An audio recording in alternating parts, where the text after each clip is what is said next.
Toxic things we've seen happen in co-writes. They get mad if somebody doesn't like their idea. I mean, it could just turn into a nightmare. And I said some line about Cinderella, and my co-writer screamed, "Hey, everybody, I'm here with Clay Mills in the SongTown studio. And once again today, we are going to surprise each other. Is my surprise for Clay. So Clay, I've got a topic for us today. I want us to talk about toxic things we've seen happen in co-writes. So toxic co-writing situations that have come up. I'm going to have to go back on this one because pretty much for you and I, most of the time when we co-write these days, we're co-writing with other professionals.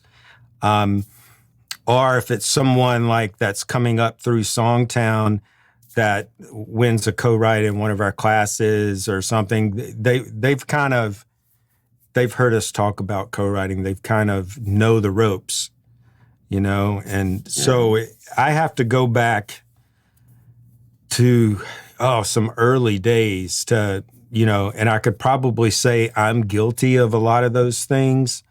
I would say not being aware for me of the room and not paying attention, like having an idea that I really had to write and I wasn't listening to the other people in the room and wanting it my way or the highway. I could say probably when I first started co-writing, because you're kind of insecure, So I think a lot of people, when they first start co-writing, they're easily agitated.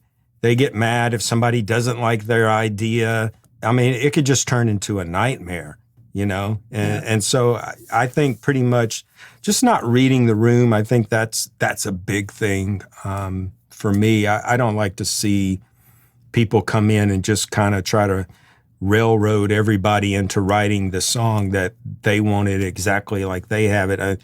My philosophy is if you're that kind of person and you're showing up that day, just go write the freaking song yourself. You don't need co-writers, And I think a lot of people approach co-writing. Some of them will even tell you, well, I don't co-write because I can write a song by myself. Well, that's true. Anyone can write a song by themselves, right. But when you're co-writing, it's a back and forth, it's a collaboration, and you're trying to find the best song in the room and the sum of all the parts. So if there's 3 writers in the room, you're trying to come up with something better than one writer in the room could do. You're trying to put those 3 brains together, those 3 hearts together, and make something that's going to be bigger than the individual parts. Yeah, absolutely. I think one thing I would throw in there too is it's okay to say when you're writing, hey, I think we can beat this line. But I've been in co-writes where that's all one of the people in the co-write did. They didn't contribute anything. They just all day long were saying, hey, I think we can beat that. I think we can beat that. And not really contributing. So I think, if you're going to say things like that, you need to be really willing to put in the work to make sure that you're trying to beat it, Right. It's kind of it's usually not your line that you're talking about, or you wouldn't have thrown out the line if you thought you could beat that line, so it's usually somebody else's line, and it can really come across as you're being really critical of the other person in the room or one of the other people. Yeah, there's even a songwriter, I think you and I have both written with this person that was kind of a famous artist for a while, and he was kind of famous for never finishing a song, because nothing was ever good enough. You'd get halfway through a song and it would just be, I'm just not digging this anymore. And it just, everything had to be so good that he pretty much, wrote himself out of a career, I think, because it's hard to release material when nothing is ever good enough in your eyes, So yeah. I think that could be another toxic trait of trying so hard to be perfect. As one of our favorite songwriters said, you can't, Tom Douglas is famous for this quote, you can't write a great song trying to write a great song. And So the idea is not to write a perfect or a great song. The idea is to write the song in the room, to give it your best that day and try to move people. And I think that perfection's probably another toxic trait. Yeah, absolutely. Something else I thought of too was, and it kind of goes back to what you were saying a while ago about reading the room, but not paying attention to where the creativity in the room is coming from.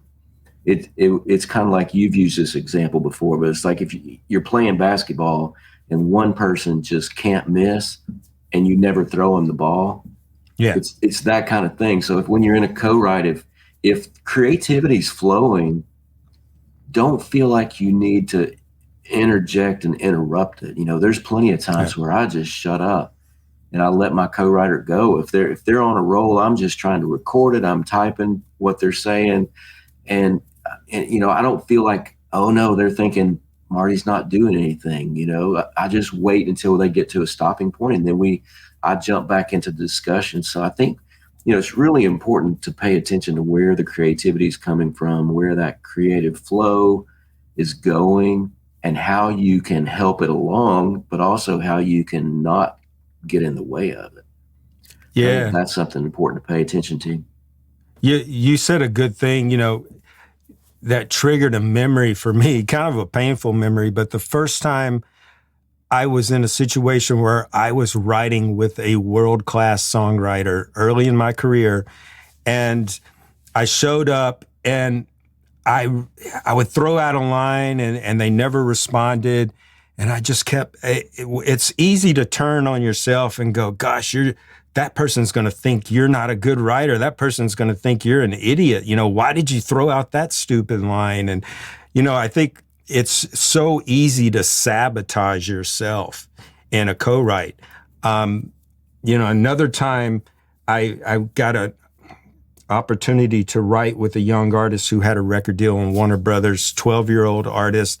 And I show up and the first instinct in my head was going, well, wow, I'm in my 30s. This person's not even going to be able to relate to me at 12. But by that time, I had learned enough to go, okay, you can't listen to those negative voices. We all have them. So I was able to shut it off and wrote a great song with her that she loved. But early on in my career, I would have had that toxic trait of giving in to those voices. And when you said that, it just kind of took me back to a painful memory I had of sitting there with this, legendary writer, just feeling like a complete idiot, like I don't deserve to be in the room. But sometimes when you start out, and you're thrown in those situations, it was a lesson I had to learn. And it going through that painful experience taught me that, and when I looked at it a few years later, I was having the hits and that person wasn't, so things go in cycles. And you got to believe in yourself and turn off those negative voices. My first publisher told me one time, and I thought this was great advice, but he said, if you don't think you deserve to be in that room, don't be in that room. Yeah. And his point was, if you're going to go into that room and just be saying, oh, that's awesome all day, and kind of being a cheerleader for the person that you really admire or respect, you're not going to really contribute to the song. And by the same token, if you're in the room with a 12-year-old and you're looking at it like, well, what do they have to say? Right. Then you're probably not going to have a productive day. So I think it's really important in every single room that you get yourself into to have respect for the other people, to have the expectation that something great could come out of this room that I don't even see coming or understand. But just to make sure that there's not a boss in the room and there's not a servant in the room, that there's kind of this weird dynamic, because that could be really toxic and really kill creativity and can hurt feelings, all that kind of stuff. Yeah. How many times, Marty, it's so important when you say don't be the boss in the room, because how many times have we been asked to co-write with someone that maybe hasn't had success yet, And if we go in going, what am I doing here? This person, I wrote a hit. This person doesn't have anything going on. If you have that kind of attitude, you're going to totally kill the creativity too. And I've seen people with that attitude. And I can't tell you how many times I have written with someone who never had a hit song, was up and coming, and they came up with a key line that like took the song to the next level, I think you had a story about writing with an engineer, and it was the first song he had ever written or co-write he had ever been involved with. I love that story that you used to tell. Yeah, we got stuck on one line, and it took us an hour or over an hour to get that one line, and he finally threw out this line that was perfect, and it made our chorus. And we said, man, where'd you come up with that? And he pointed to a Walmart Photo Labs envelope, and it said that on there. And he was like, well, I saw that and knew that it rhymed, but it just made that song. And we wound up getting that cut. So it was his first co-write. He got cut on a major artist. That one other thing I will say too, that I'll add to discussions. I was in a co-write one time, and this is in our book on co-writing. I was in this co-writing, and I said some line about Cinderella, and my co-writer screamed bloody murder and started launching into me about how I should never say that word again in her presence. And it just killed eventually I got mad. I'd handled it poorly. She got mad and left, and we just ditched the whole song and ditched the whole co-write and that kind of stuff. So I think it's important to not be the kind of person who puts limitations on your co-writers of like, well, here's things you can't say. If somebody says something that makes you uncomfortable, it's fine to have a discussion about it, but it's not fine to forbid them from saying that word and scream at them and that kind of stuff. I think so. She just had a problem. She had a problem with the word Cinderella, like it was emotionally traumatizing to her or something. Uh-huh. Oh, okay. Yeah. So you just made your point to say it a few times to see what would happen. I did, because I was immature and I handled it poorly.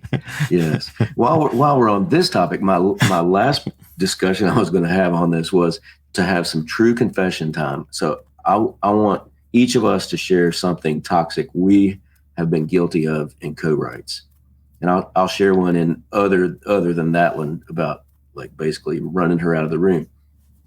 I think early in my career, I really felt like I had to bring the idea that we were going to write. And looking back, I see that I passed up a lot of great ideas from my co-writers because I was too pushy for mine. I think it gave me more confidence to write mine because I had already thought about them. I had given some thought to where they would go. And when my co-writers were throwing out ideas, it was like just cold, hitting me cold. And I felt, oh no, what am I, how are we going to write that one and that kind of stuff. But I think I really pushed too hard in a lot of instances to get my idea to be the one we wrote that day. What about you? I've been thinking about this since you first brought this up. And I think early on in my career, I wrote with someone and the songs were okay. They weren't particularly great songs, but they helped me open some doors in Nashville to get my first publishing deal. And after I got the publishing deal, I was so busy writing with the people that EMI was hooking me up with, I kind of pushed that person aside. And so I kind of always felt like, there was something. I said the songs weren't great, but there was something there that helped me get a deal. So they obviously had something. And so I always felt kind of bad. Maybe I should have reached out and tried to write some more with that person to see what had happened, because they had, opened some doors with those songs. So I don't know, I think sometimes you think, oh, I'm moving up in the world. And, you can't forget the what is it? You got to dance with the one that brought you. And I think in that instance, I could have done that and I didn't. So that's probably one of the regrets that I have looking back. But because I did regret that, I kind of made that a practice not to do that in the future. I think that served me well, because if you burn a lot of bridges going up, then you don't really have any safety bridges there when you're coming down too, you know? Yeah. And we all go up and down. All right. See you next Tuesday.